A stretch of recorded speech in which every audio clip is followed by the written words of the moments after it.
Well, I was invited by Alice, and it was a project that was, immediately interesting because of what I sort of try and capture in my work anyway, which is to do with dystopic sort of landscapes and I suppose imaginary end of the world scenarios. But at the same time, trying to capture a sense of what I feel is actually happening right now. So the issue of climate change is something that's I've kind of or partly explored already, so it's a great opportunity to actually do it in depth.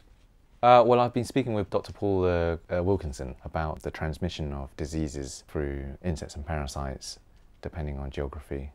And of course, as temperatures change, the migration of these insects and the diseases that come with it will affect areas depending on how much the temperature will go up. A large component is interested in questions of climate change and health. So asking questions about in what ways does the weather, or as a kind of indicator of climate change, how does that affect health through such things as raised temperatures, extreme weather events, and changes in the distributions of disease in populations. And also plus because the school itself, he was telling me the history, the way how it was funded at the beginning, I found really interesting, and its relationship to the empire as well. And so one of the ideas that I had was to make a flag with heat sensitive material using the motif of the mosquito as a symbol on the flag.